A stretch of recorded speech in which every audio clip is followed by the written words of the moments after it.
For this week's blog post, I'm going to share with you all what to me is a defining mark of the church, that inbreaking presence of Christ in our midst.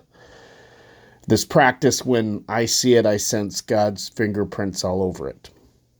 This practice is the practice of peacemaking. I'm not sure if the congregations that you serve do this during your worship service, but in the congregations I'm connected to in Minnesota, there's a sharing of the peace that is a common practice. To me, this is a lovely moment. The leader says, "May the peace of Christ be with you all." And the congregation responds, "And also with you." And then we say, "Please share a sign of that peace with those around you." Now, I visit a lot of congregations, and I get to experience this moment done slightly differently and to varying levels of depth of meaning. In actual practice, it feels really different from place to place. There are some places where the words are said, and then those immediately surrounding, there's a quiet murmuring of good morning and peace be with you. But it doesn't feel like shalom. Yet in other churches, the sharing of the peace is literally a greeting and a hugging of everyone in the sanctuary. In one church, I kid you not, there was 10 to 15 minutes of walking around the room where people greeted one another. In the bulletin, it was even listed as the walk around. You can feel the difference. There's a levity, a sense of community, a joyful spirit. Of course, the realities of a global pandemic have challenged this practice, but I will say even more detrimental to this practice is the loads of actual unresolved conflict that exists in the midst of most congregations. There's a passage from Matthew that has shaped my practical theology in this. It reads, "So when you are offering your gift at the altar, if you remember that your brother or sister has something against you, leave your gift there before the altar and go first be reconciled to your brother or sister and then return and offer your gift." To me, this is a beautiful practice within worship that can help facilitate reconciliation between us. Probably why it is such a meaningful practice to me is because I can think of many times when I have experienced God's peace and healing in that moment.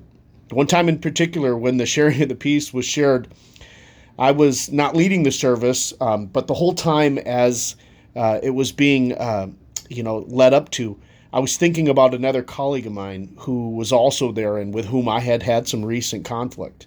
And when we were invited to share the peace, I was really scared, but immediately I made my way over and said, "Hey, I'm sorry. I'd love peace between us." And the response was so gracious. They said, "Me too. We'll work it out. God's peace." And in that moment, the weight was lifted. We live in a time of such strife and fighting and boiling tensions within our world, within our country, within our towns, within our congregations, within our families, and even within ourselves. Sometimes it's hard to even know where to start with peacemaking. Yet I've had some insights in this regard. I remember seriously thinking at one point in my life, the golden rule does not work for me, because if I talked to other people and treated them how I talk and treat myself, they would not like me very much. This is what is so powerful about the good news of Jesus Christ, is that it breaks into this vicious cycle and offers such a love that in the moment and over time works on us. It works its way inside and through us, through and through, transforming the broken places, bringing healing and peace. A great starting place for peacemaking is, I think, within ourselves, letting go of the harsh lenses of self-talk we do, and opening up to a more gracious possibility for oneself, a sense of love. And I think when we have more compassion on ourselves, it tends to broaden our capacity for compassion for others, which in turn opens up possibilities for peacemaking and reconciliation. If you have eyes to see it, there are peacemakers all around us. Think of those heat of the moment conflict times when the emotional walls start to go up when you're in conversation. The peacemakers might be those voices that call us to stay present for just a moment longer. They help us to hear what the other's actually trying to say and help us to not jump ahead and assume that we know what they mean. In those moments when someone could have just as easily have shut down but decided to remain present. And in those moments have opened up a new possibility for peace and healing. I feel like those are God moments.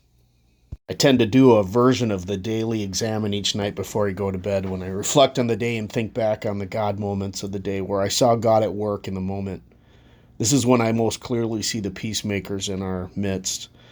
For me, in the spirit of the Matthew text, sometimes I'm stopped in my tracks by voices that cry out and serve to me as reminders of the reality of the breach that there is between us, and remind me of the invitation there is to consider what might make for true peace in our community. In my mind, these are not troublemakers, but some of the most courageous peacemakers among us.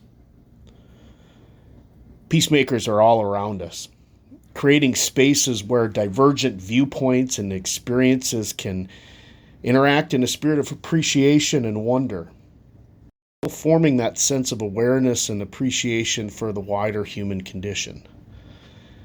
Maybe awakening our better selves and opening us up for greater compassion for each other, and perhaps in meaningful and in very real ways, peace among us.